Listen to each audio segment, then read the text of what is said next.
module 6, where we'll be looking at the topic theories of peace and conflict. So in our previous modules, we've been able to justify some basic topics and necessary topics by introducing ourselves to conflict resolution, where we address the types and the causes of conflict, different causes of conflict. We've also looked at building career as a moderator and negotiation in conflict resolution. So now this is module 6, and the topic we'll be looking at here is theories of peace and conflict. So in this module, we'll be looking at those major theories that are necessary when we are treating or when we are addressing conflict and peace or conflict resolution as a whole. So now let's look at the contents of the module. We have the meaning of theory. We have the theory of peace, conflict theory. We have peace building theory and the realist theory. So let's introduce ourselves to the module. So it is very important to know that the study of peace and conflict encompasses a rich tapestry of theoretical perspectives that seek to explain why societies experience violence, how they manage disputes, and what conditions make lasting peace possible. So classical realism, for instance, and the view was as an inevitable expression of power dynamics and human nature. And it further argues that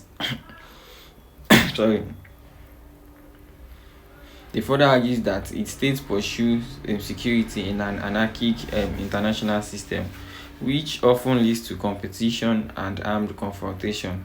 So in contrast, liberalism emphasizes the transformative potential of democratic institutions, economic interdependence, and international organization, positing that shared interest and mutual cooperation can mitigate, and they can mitigate the incentive for aggression. So now let's look at the meaning of theory now. We have many scholars that have been able to justify or define or tell us one or two about theory as a whole when we are looking at the theory of a concept. So now let's look at the meaning of the theory. It is majorly or generally defined to be the mean a range of approaches. So it will mean a range of approaches that specify the scope of inquiry, lay out assumption, and provide a shared vocabulary among scholars, and clearly define and relate concepts in the form of principles and testable hypotheses and propositions. So according to this scholar, Weibo 2014, theories can be defined as they are ways of thinking that are manifested in spoken or written words about contextual relationships that vary from a general approach or perspective to a set of deductively ordered postulations or principles that impact research and practice. So according to Kreisberg 2019, according to Kreisberg 2019. Now, a theory is a body of thought and knowledge of high generality and contains a set of basic definitions, axioms, paradigms, and principles that are logically interrelated. So when we are talking about theory, you should know that one of the characteristics of it is that it is logically interrelated. One is linking to another, and it's a body of thoughts, ideas, and knowledge. And it's also important to know that theories are different ways of thinking, which are manifested in spoken or written words, and even actions about contextual relationships that vary. So that's the meaning of theory according to these different scholars. So now let's look at the theory of peace. When we are talking about the theory of peace, we have Gatton 2005. He propounded a mini theory of peace, which is made up of two concepts of negative peace, and it implies the absence of physical violence, and positive peace also. That is the two concepts which he propounded according to this scholar Gatton, the negative peace and positive peace. So the negative peace implies the absence of physical violence. That is when there is no any form of physical violence, be it war, bloodshed, and all. So while the positive peace, according to him, is the presence of harmony with the elimination of structures that inhibit human potential and performance, and which has become a major approach in peace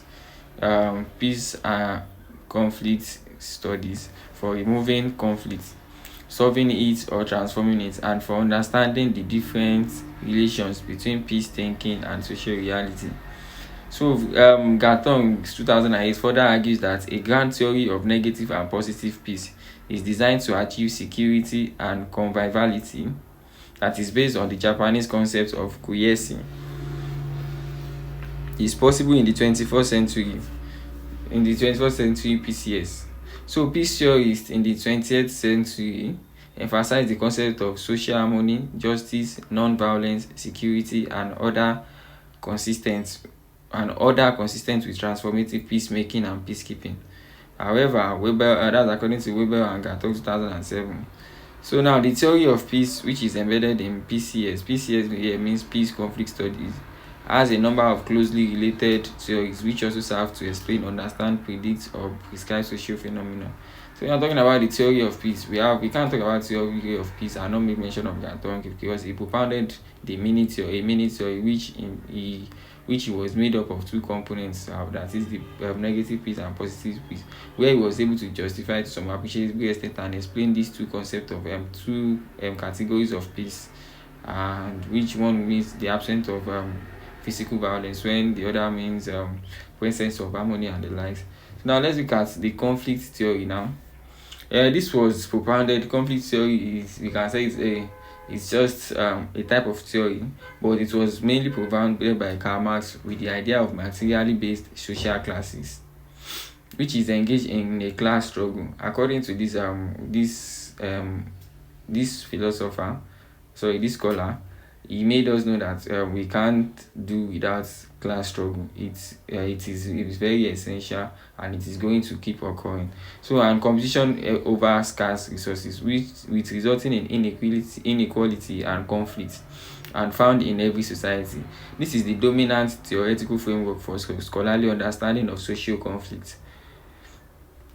Not only that, cohesion and consent in modern society. So conflict theory was first developed by Karl Marx 1818 to 1883 in mid-19th century to explain inequality and conflict resulting. That is, to further give us a broad explanation of inequality and conflict resulting, and also address what is leading to conflict.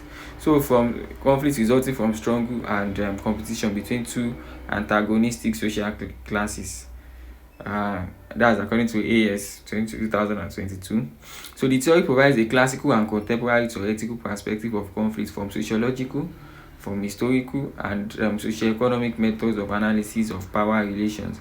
Later strands of the theory now look at other dimensions to analyze and explain a wide range of social phenomena, including wars, revolutions, poverty, structural inequality, discrimination, and domestic violence. So according to, if we look at this theory properly, we could see that what Karl Marx is trying to establish here is the fact to address that there is always inequality as power imbalance, and which will continue to erupt or lead to conflict if it is not well monitored. So now let's look at peace building theory.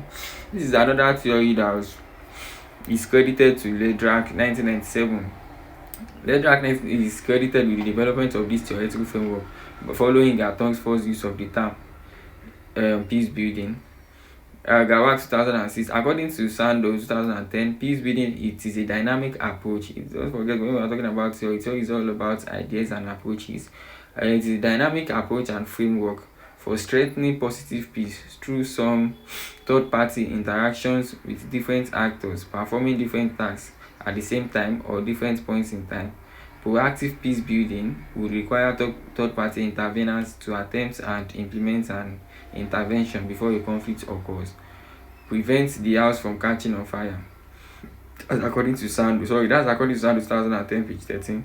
Comprehensive peace building, on the other hand, is often undertaken for regional and global governance to deal with deep-rooted causes of conflict, from prevention through resolution to transformation. So this peace building theory, just as the name implies, is a way of bringing about building peace in a country, between two or more countries, or in a society, or in a country. So and we have been able to justify that in some of our previous modules, but still, we're looking at the theory of peace building, and according to these different scholars, we've been able to arrive to the fact that peace building can be also divided into two, where we have one to be proactive peace. We have proactive peace and comprehensive peace. Proactive peace on the in the as the first sorry proactive peace as the first type of peace that was mentioned. It requires third party interveners to attempt and implement an intervention before a conflict occurs. This one happened before conflict will occur, probably if it has been overseen. While comprehensive peace, on the other hand, is often undertaken for regional and global governance to deal with deep-rooted causes of a conflict. So now let's look at the realist theory now. The realism as the theory is also known according to is known as a theory when we are talking about conflict resolution. Realist is also one of the major theories that we can address there. So, and according to Farley 2006, it traces its origin from classical political theory, seeking to explain the roots of conflict to flaw in human nature to be selfish and engaging in the pursuit of self-serving power. So, in international relations, the theory emphasizes the role of the states, that it is state centrism. Not only that, the role of the national interest and power in world politics another. So the theory was propounded by Carr 1999, Carr 1999, and Morgenthau 1948 to explain state behavior and a set of policy options for analytical response to application of state power in foreign policy and diplomatic studies. However, Watts 1979 and Donnelly 2005 have also further contributed to the realist theoretical perspective on understanding internal relations. The theory has three major strands based on their view of the essential causes of interstate conflict. So that's that about realist theory. So in conclusion, the discourse on peace and conflict, it has been able to reveal a rich tapestry of theoretical perspectives that converge on the premises that violence, whether manifest or structural, is not an immutable condition but a phenomenon amenable to analysis, amenable to intervention and transformation.